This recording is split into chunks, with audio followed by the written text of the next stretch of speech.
to give a floor to Clive O'Connell, who is a partner in a law firm, McCarthy. Obviously, it's always very important to follow all legal matters and all legal peculiarities.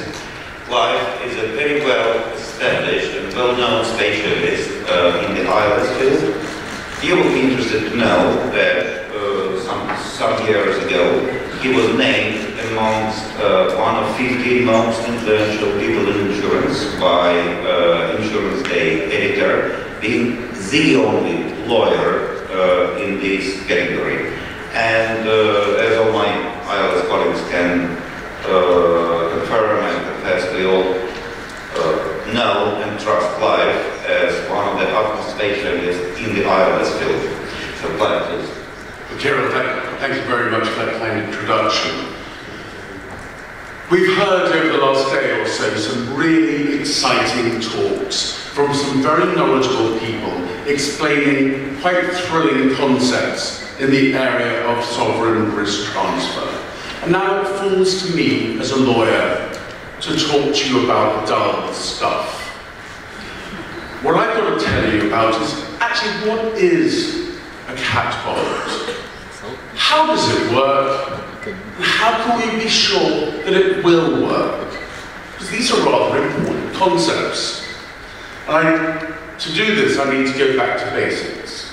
First thing to remember is, I knew this was going to happen to me.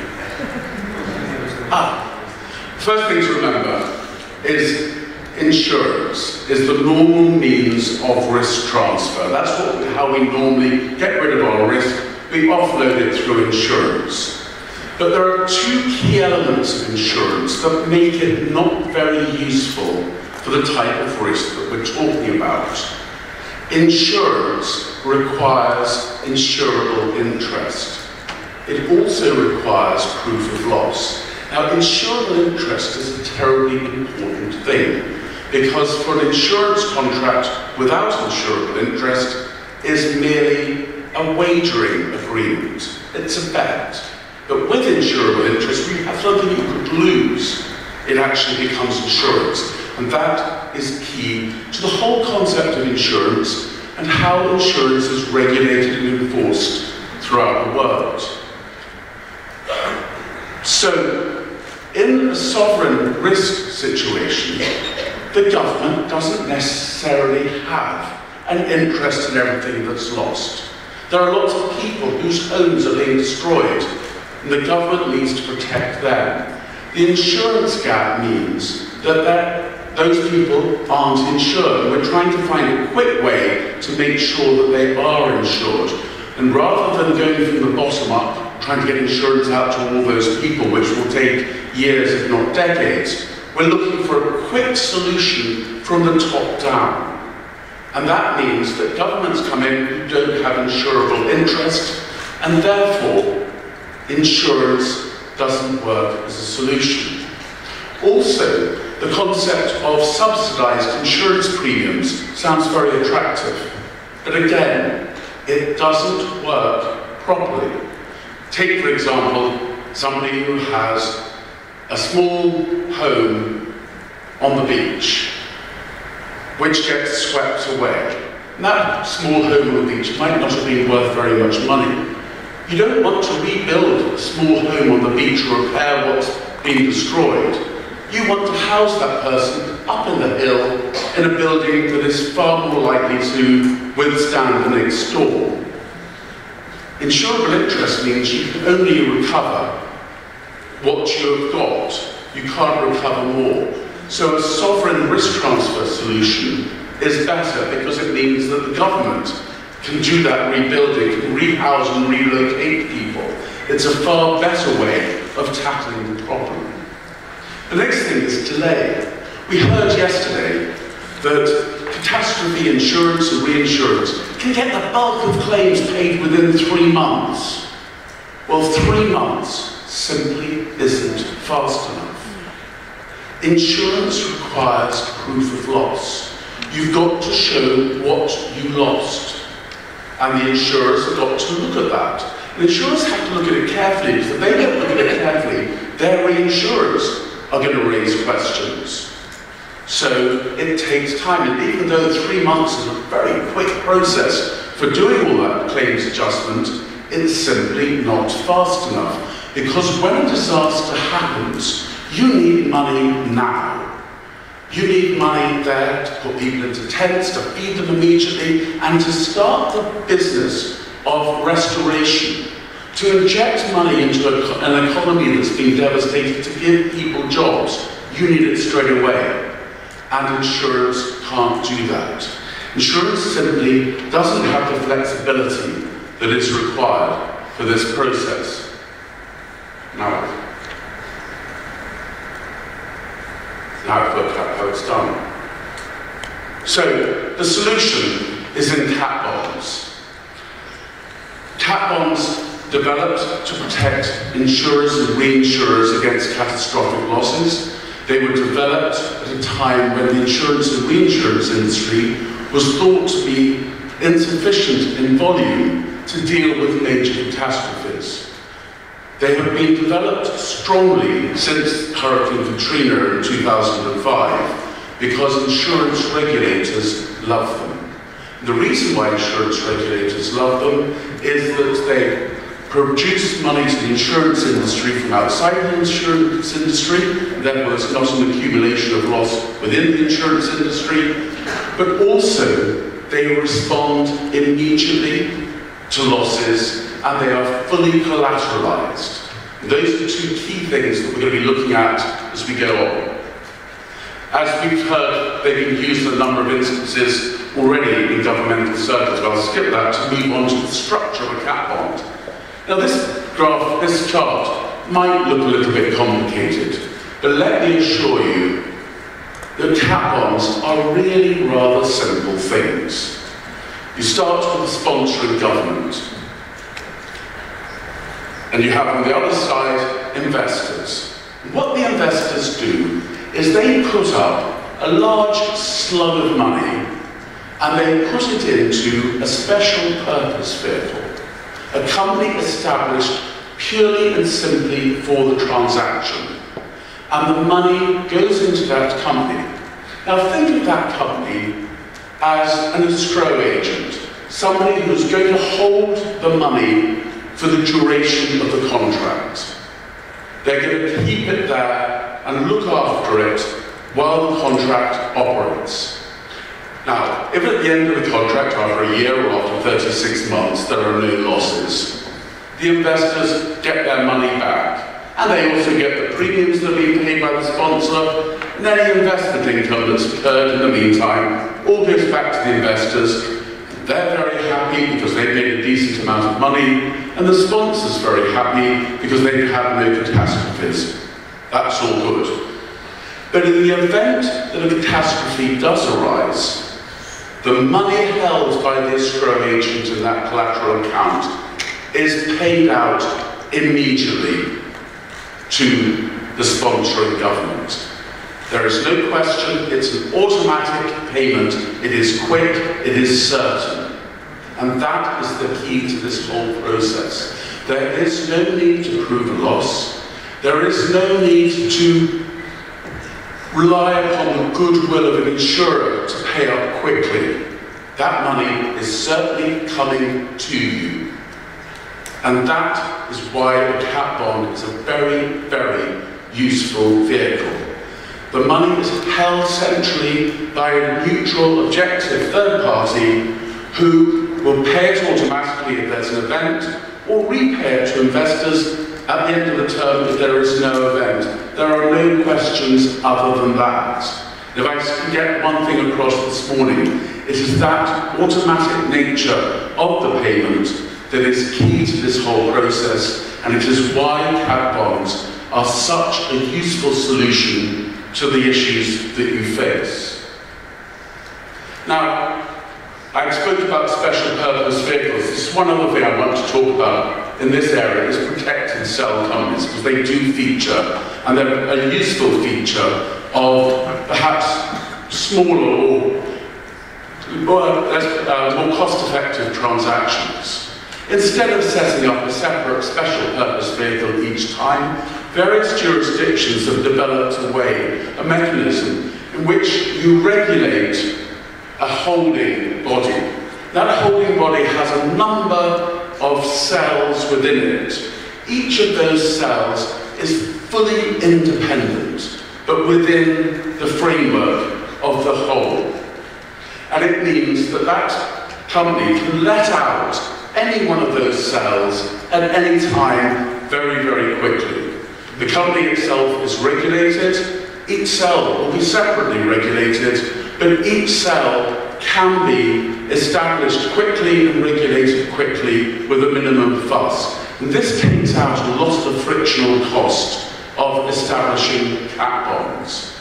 And if one of those cells should fail, for whatever reason, it has no impact upon any of the other cells. And that's the key to that. The reason I reference protected cell companies is simply because it's a mechanism that speeds up and makes more efficient how cat bonds can be established, and also shows us which jurisdictions might be more appropriate jurisdictions in which to establish a cat bond. Because if a jurisdiction has this type of structure available, it's a better jurisdiction to use. And jurisdictional choice is terribly important.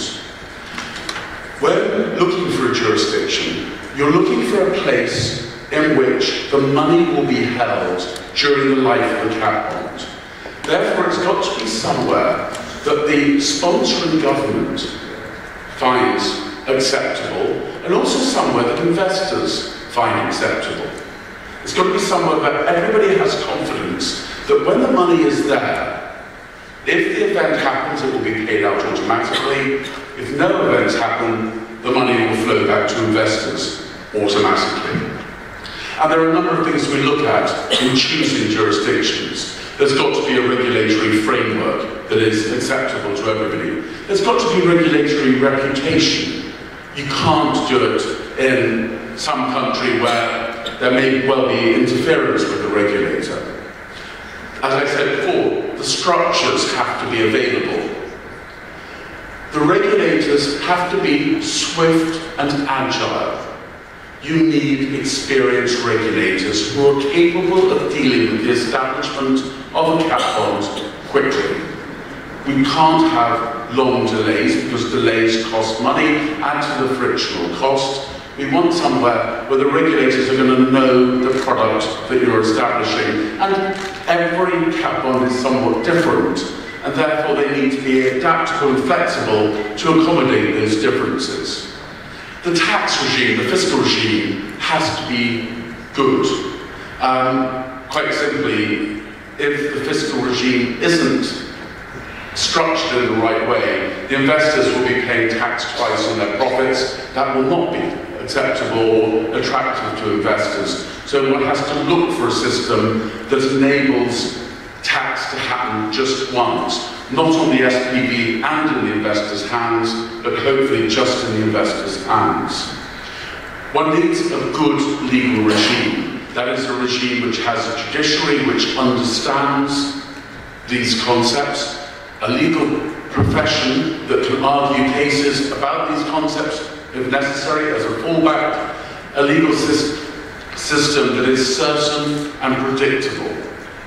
And one must be sure that the jurisdiction that one chooses will give swift enforcement of the catastrophe bond, because one doesn't want any questions whatsoever to arise as to whether or not the bond is enforceable. It must be enforceable and enforceable automatically. So, what are some jurisdictions? As Kirill has said, some 75–80% of cat bonds are domiciled in Bermuda, and that has become, for many insurance and reinsurance companies, the location of choice. The regulator is good, they have protected cell companies, they can operate very swiftly, and the tax regime is kind. The law is based upon English law, and the judiciary and legal profession are, again, based upon English provisions. And that it works very well. So far as I'm aware, there have been only 1 or 2 cases that have ever gone into dispute, And I would also point out that those two cases that went into dispute came into dispute after the payment had been made, not before. And Bermuda has worked well in that regard. Bermuda is also a reputable regulatory regime. On the insurance side, they are given equivalence for Solvency II by the European Union. They are acknowledged, it's an acknowledged safe place to do business. The Cayman Islands is probably second in volume of business to Bermuda. It has many of the attributes of Bermuda: English law, a gentle fiscal regime. The only difference between the Caymans and Bermuda is that Bermuda is a bigger, possibly more established location. The Caymans typically has been more favoured by people doing private, smaller cat bonds. Other countries like Gibraltar and Ireland have looked to do cat bonds and may have done one or two smaller ones, but not so many. But they do have the protect to sell company regimes in both of those countries. Singapore has recently announced that it will be doing cat bonds and hosting cat bonds. They've offered some very attractive deals to people who are willing to put their cat bonds through Singapore. I'm not sure how many deals have been done through there yet. And finally, and necessarily, I must mention London as a centre for cat bonds. We are facing the turmoil of Brexit coming up. And one thing the government is doing for us to try and protect us from the worst effects of Brexit is to establish London as a centre for catastrophe bonds. And they have brought in protected cell companies. They have also brought in a fairly benign fiscal regime for cat bonds. Again, there is a good regulatory framework in London. Now, the next question is the trigger. And personally, as a lawyer, this is the bit that excites me most as to what trigger one uses and how one uses it. We've had a lot of discussion about the difference between an indemnity trigger, which won't operate for a sovereign cat bond, index triggers, there are no triggers, or they have double triggers. But basically, parametric triggers are the ones that are going to work for us best, because they're the ones that give us an objective trigger to enable us to know when an event has occurred. A parametric trigger must be modelable, because if it's not modelable, a price cannot be set. It must be absolutely definite. One needs to be able to point with precision when that trigger occurs, because we've got an automatic payment depending upon it, and therefore it must happen without question. It must be easily determinable. We don't need lots of actuaries or scientists to work out when the trigger has occurred. It needs to be known in real time that the trigger has been hit. It must be objective. Both parties must be able to look at it in the same way and realise, yes, that trigger's happened, the payment is made. It must be free from interference. We've had quite a bit of talk recently about moral hazard. With sovereign cat bonds, there is a potential element of moral hazard. And that is, for example, in flood catastrophe bonds, if the government operates the sluice gates and can cause or minimise flooding, that can interfere with whether or not the trigger is hit. And one needs to find a mechanism to ensure that there can be no governmental interference in steps that happen to lead to the triggering of a cat bond. Investors will look at that very carefully, and if there is the potential for government interference, they won't invest. And so in order to establish a cat bond, we have to make sure that it is free from any potential interference by an interested party, like the government. And finally, the trigger must be properly defined. I've seen in my time a number of draft triggers that have been badly defined. They have referred to indices that don't exist. They have used data that isn't presented anywhere.